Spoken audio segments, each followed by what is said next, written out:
President Ferdinand Marcos journeyed to the Soviet Union for a state visit in May 1976, he took the road to Moscow by stages. From Manila, his way stations were Khabarovsk in the Soviet Far East and Novosibirsk in deep Siberia, arriving in Moscow 36 hours after leaving the Philippines.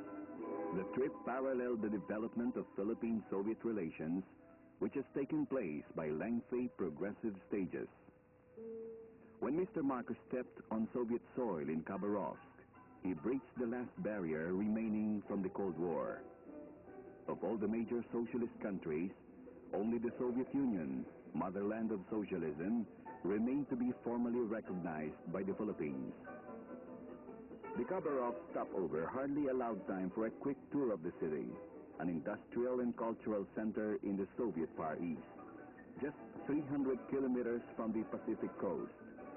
But for Mr. Marcos and his party, including Foreign Secretary Carlos P. Romulo, it was an instructive introduction to the protocol of Soviet officialdom.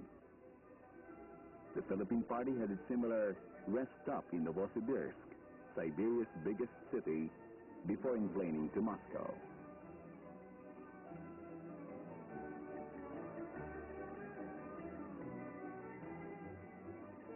Mrs. Marcos, coming from an official trip to France, arrived in Moscow 10 minutes before her husband's plane was due. Soviet President Nikolai Podgorny led the official welcome at Moscow Sheremetyevo Airport. But a more familiar figure to the Filipinos was the Soviet Foreign Minister Andrei Gromyko. The Sheremetyevo welcome was measuredly correct and impressive. A mixed Soviet honor guard showed off its ceremonial routine to perfection, and the Moscow Diplomatic Corps was in full attendance, though public representation was token.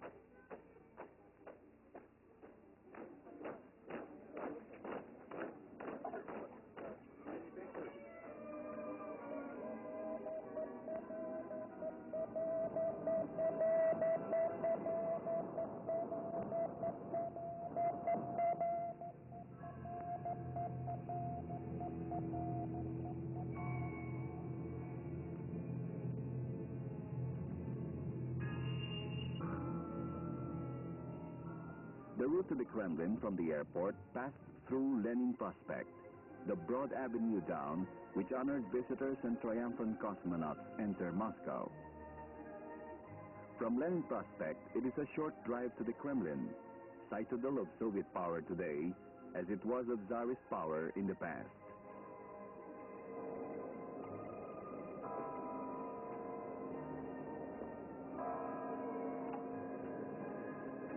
Dating back to the foundation of Moscow in the 12th century, the Kremlin walls, guarded by 22 towers, enclose architectural treasures built over the centuries. 15th century cathedrals raise their gold and silver domes above 19th century palaces and contemporary edifices. These buildings today house the magnificent panoply of Tsarist wealth alongside the somber offices of Soviet leaders. Today, state visitors are lodged in the resplendent suites of the Grand Kremlin Palace, one-time residence of the Tsars. Open to the public every day since July 1955, the Kremlin throngs with visitors day and night. Among the outdoor attractions is the 40-ton Tsar cannon cast in 1586. The day he arrived in Moscow, President Marcos began his talks with the Soviet leaders, headed by Podgorny, at the Kremlin's historic Yekaterinsky Hall, named after Catherine the Great. President Podgorny was assisted by Foreign Minister Andrei Gromyko and Kirill Mazarov, Deputy Prime Minister. On the Philippine panel sat Foreign Secretary Carlos P. Romulo, Secretary of Finance Cesar Birata, Secretary of Industry Vicente Paterno, Secretary of Information Francisco Estatad, Solicitor General Estelito Mendoza, Major General Fabian Ver, and the Presidential Assistant Juan Tovera.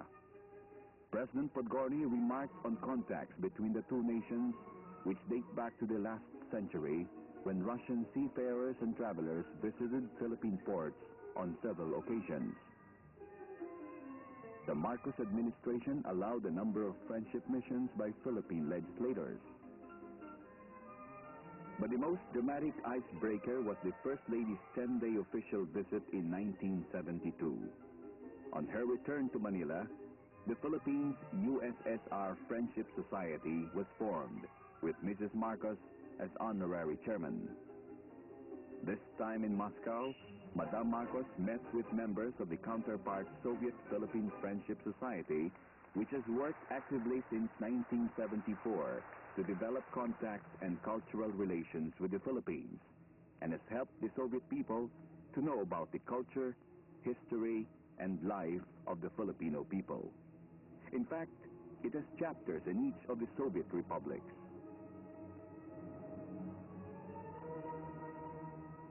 The organization has sent several delegations to visit the Philippines. In turn, it helps Filipino delegations visiting the USSR to know more about the Soviet people through encounters and Soviet specialists and visits to educational, research, and cultural establishments. A special assembly was convoked for Mrs. Marcos at Friendship House on Kalinin Prospect. Welcoming officials included Zenaida Kruklova, President of the Union of Friendship Societies, and Soviet Minister of Publications Boris Tukhalin, who heads the Soviet Philippine Society.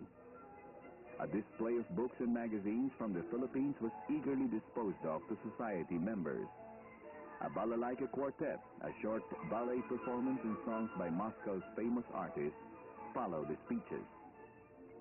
At the end of the visit, a delegation of 8 gifted children presented Mrs. Marcos with her drawings depicting Soviet life and favorite characters from fairy tales and fables. On this trip, the official encounters between Philippine and Soviet leaders helped to lay down the firm foundations of an international friendship, bridging immense distances of geography, culture, and politics. The difference in political systems notwithstanding, Filipinos and Russians have much to hold them together. Both share the experience of historic struggle in defense of the homeland during World War II, deep-seated traditions which revolve around the family, a multiplicity of internal cultures. For just as the Philippines has about 90 ethnic communities, each with its own language and tribal or regional culture, the Soviet Union has 105 nationalities, ranging from the Slavs of Eastern Europe to the Orientals of Soviet Asia.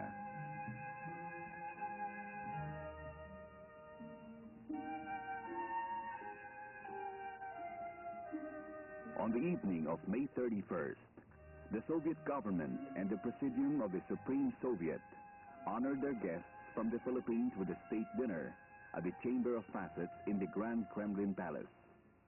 On the occasion, President Marcos formally sought the support of the Soviet Union for the goal of the 5-member Association of Southeast Asian Nations to establish a zone of peace, freedom, and neutrality in the region. In an exchange of toasts with President Podgorny, the President described his 8-day state visit as a milestone in the Philippines' relations with the world, dramatizing the country's decisive break from its colonized past to genuine independence and friendship with all nations. Of détente, President Marcos observed that it could be effective only if it extended worldwide. Like peace, he said, détente cannot be selective. It is indivisible. For his part, President Podgorny described the Philippine President's visit as a new page in the history of relations between the two nations. He said, the positions of his country and the Philippines on many international issues were identical and constituted a solid basis